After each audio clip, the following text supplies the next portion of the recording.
Observation. You.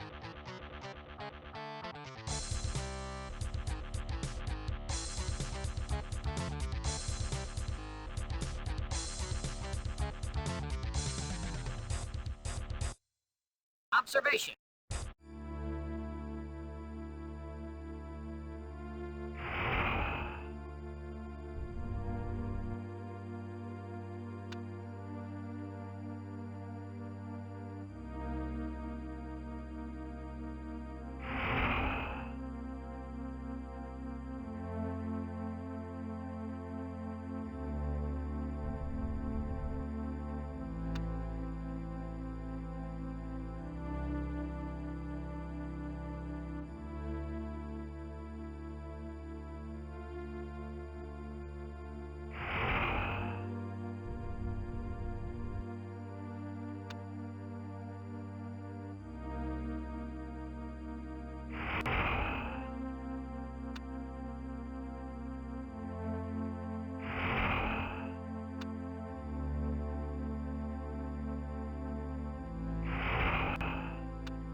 Captain, we have found a beacon in space that says the war for control of the stars has dragged on long enough. Meet me tomorrow in orbit around Calliope 2 to discuss terms for a mutually agreeable end to the war. Signed, Plexer, Chief Executions Officer for the Ploxis. Good question. We have no idea. Yes, sir.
A vowel.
Greetings, little earthling. I am Plexor, Chief Executions Officer for the Great Cook's Empire. My ship is the Plaxos Prime, a precursor vessel like your own, only bigger and better. Well. It looks like the war is going badly for the Little League.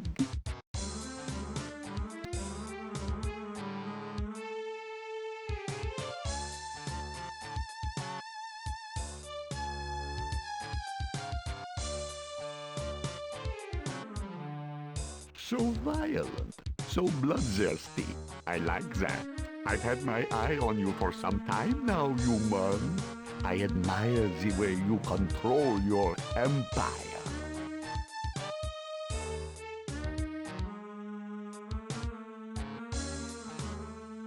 Sure, free. Sure, it's free, eh? Free? How is it free? You the dictator of the free sentience.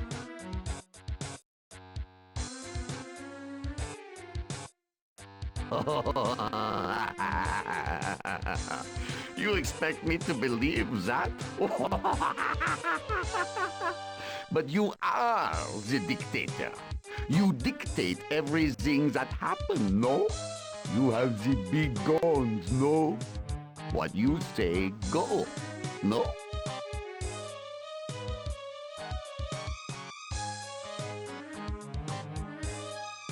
Oh, and if the League no like your judgments, how they gonna throw you out, eh? Attack you, precursor vessel? We like your style, boy, but we wonder about your smarts.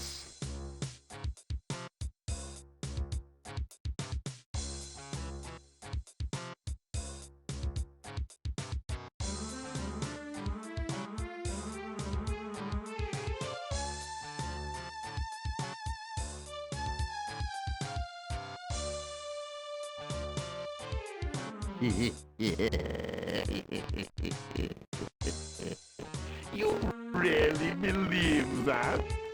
Ah, boy, you naive. The League does not try to challenge you because they know you can pulverize them. So the League just give you lots of the grief.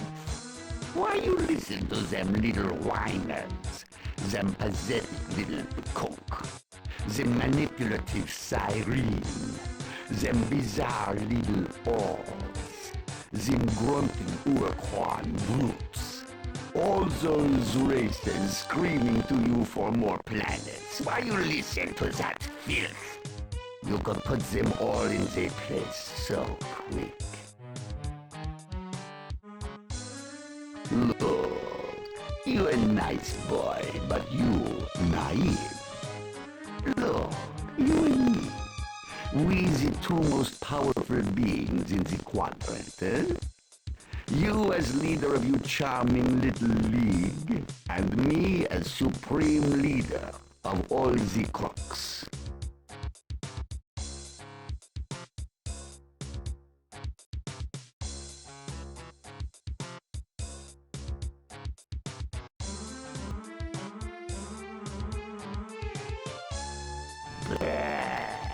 Those toadies, I put up with their posturing to soothe their egos. But it is my masterful manipulation of the dooms that provides the backbone of our entire empire. Just as you are the backbone of your empire. Those bumpkins would be lost without you. We should join together.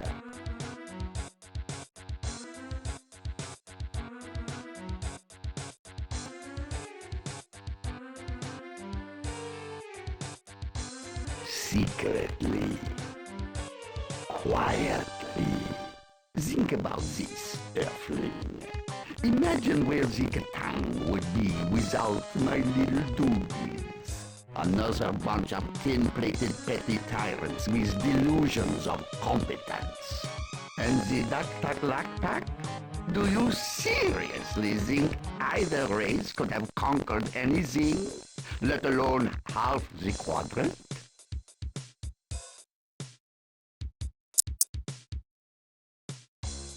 The Kertang are notoriously lazy.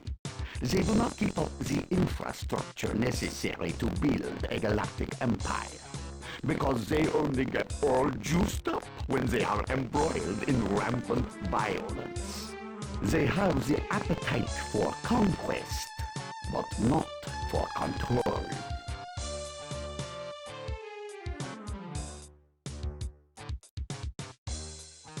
That is right. The Ploxis evolved for control, but the Katang... the Katang cannot think past the next fight. The Katang evolved that way on their volcanic war world back in our home quadrant. They were nothing when we found them. They had conquered nothing more than a few systems. By trying to subjugate everyone and everything, they made enemies of every race in the entire sector. they were fighting a losing battle on a five-front war when the Ploxis met them.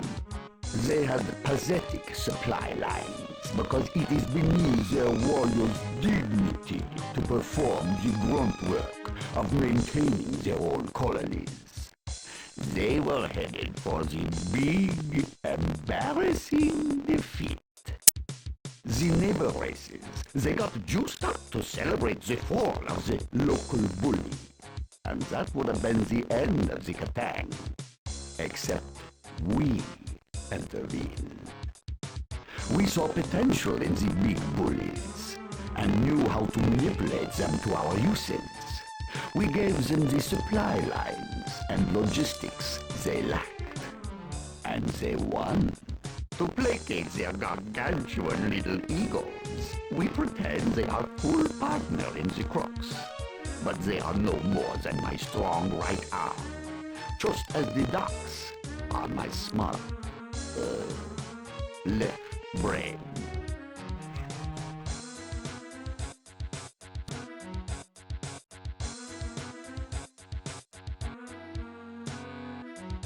The duck pack are utterly predictable. All I have to do is tell them that I am seeking precursor treasure in the most efficient manner possible, and they stay loyal forever. They can easily calculate how many more artifacts they can extract with Katang firepower and Doog slave labor than they can on their own, or allied with you. In return for my cooperation, I get their research expertise. The more ruthless I am, the more they appreciate my methods. They don't understand how subservient they are to me, or how I enjoy their suffering when I withhold resources from them to keep them subservient.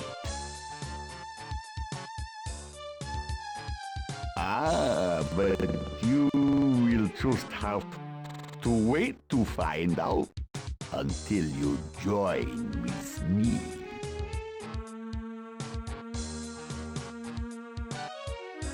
The Doogs are the reason the Crux controls so much territory.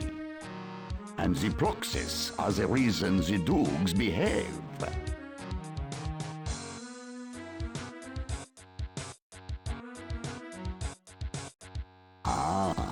But that would be telling. Now, I say again, join with the Crux, and we shall conquer together. Very well. The Katang and the Daktaklakpak both continually need the Doog colonies to produce materials for them. But only I control the Doog production. When I wish to punish the Katang, I hold back Doog resources from them. Maybe send more to the Daktaklakpak. When I wish to punish the Daktaklakpak, I withhold resources from them. When they do as I say, they get the resources they need.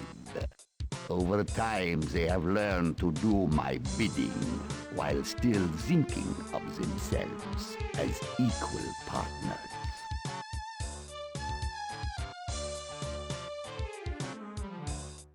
Aha! And that is where you fail, little human.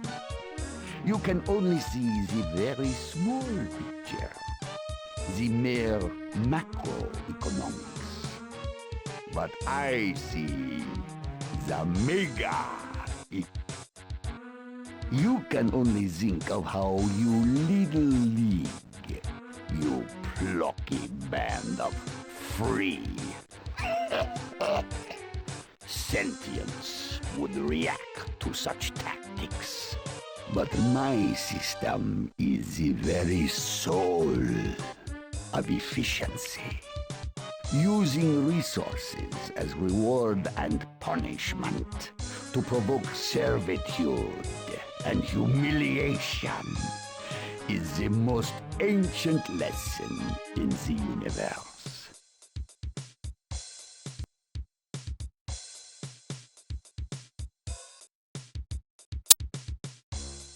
Admit it.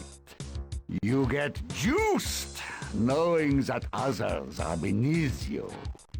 You get the big thrill when they are forced to admit they are beneath you. Oh, of course, they may not openly say they are groveling, but they know it, and you know it, and they know you know it, and you enjoy their debasement as much as old Plexor enjoys debasing his allies.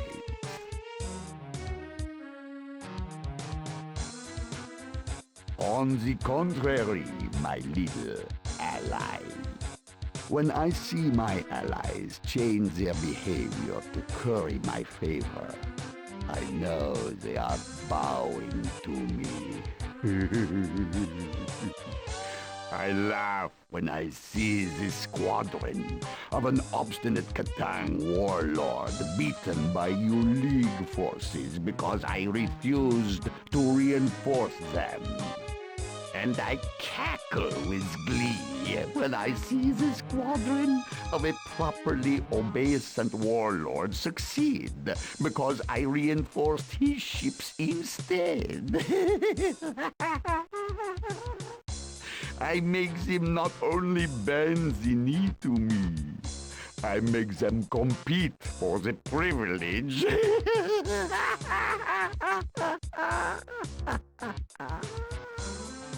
They fight to abase themselves the most, and they don't have time to rise up to fight with me for power, because they are too busy holding each other down. Except the lowest among them, who have none but the dogs to bully. It's perfect. Their suffering is exquisite. And don't claim that you don't relish it too. You just like me.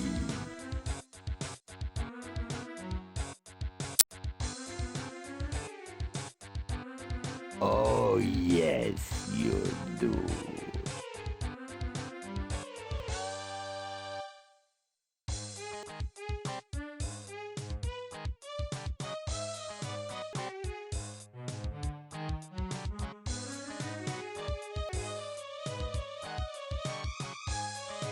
Oh, you are not. But the truth is that you do this too. Can you honestly tell me that you have parceled out all resources evenly? Or worse, by need?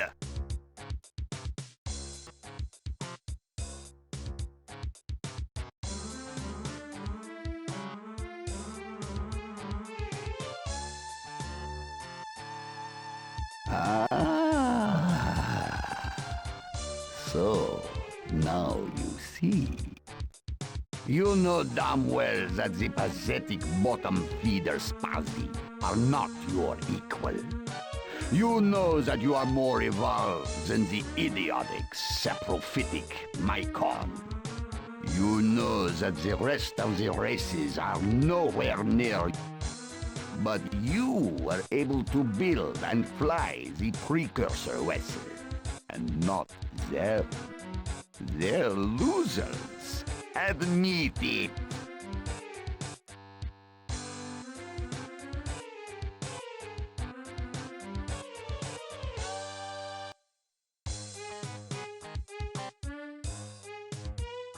Very noble. I may vomit. Those are very pretty little words. But the reality is very different. You know that you better than your allies. That is why you look so hard for your precursor potential. You know that you are better. You secretly enjoy keeping your equals beneath your boot, and they fight twice as hard to find someone else to keep beneath their boot. Know what I mean?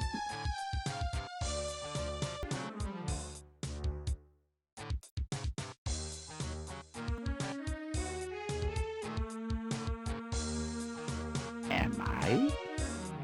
Think about it. Take your ship, for example. You know you get a thrill by flying that precursor vessel, but the part that juices you is knowing that you the most, how you say, badass sentient in town. And knowing that everyone else knows it too.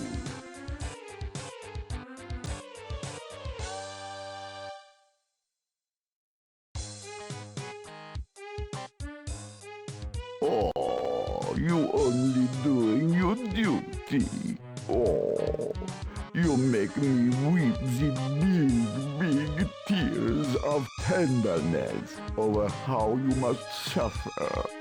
Flying around in the big lonely precursor vessel with no other little leaguer in their own precursor vessel. Admit it. You would hate it if all the other sentient races had their own precursor vessel. A vessel as good as yours, or better. Then you not be so big anymore. You just another little crater jockey in the big pool of precursor vessels. Admit it, you would hate that.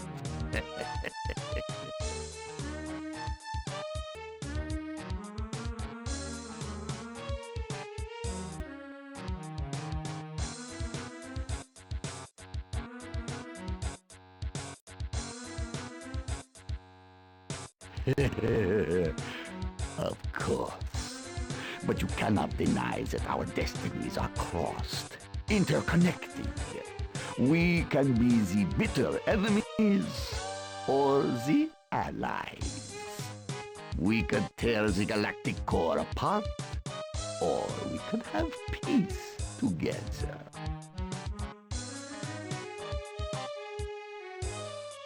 Ah, but you would be my equal. You have the precursor vessel, and I have the precursor vessel. We would be true equals.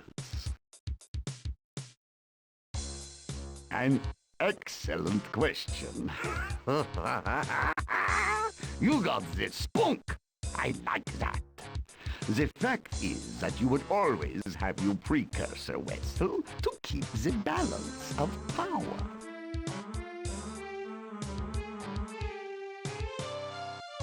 It is the best offer possible. Think of all the precursor relics that go to waste. When we are the enemies, you get some, and old Plexor gets some. What a waste, when we could share them all.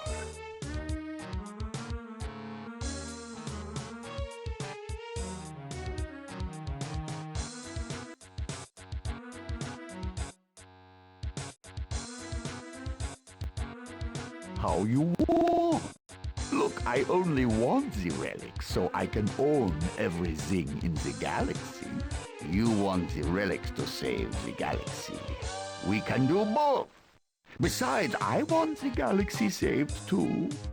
I have no power if it is gone. And let's just say the Nataklak pack may not be the best at solving the problem.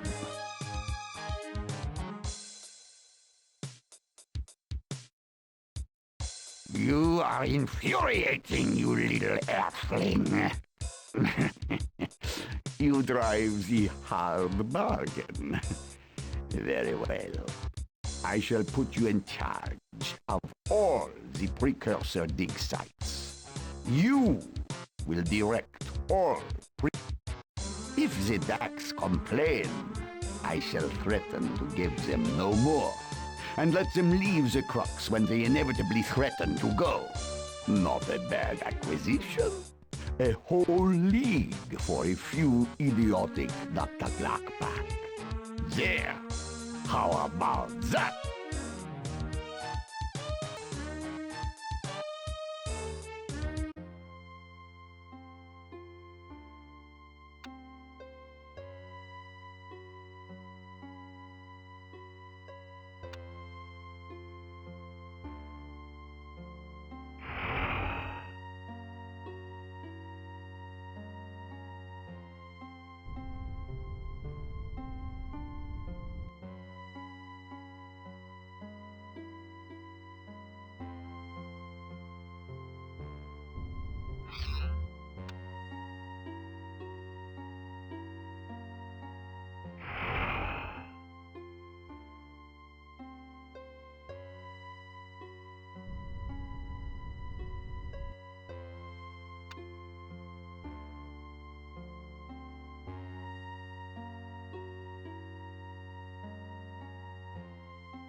About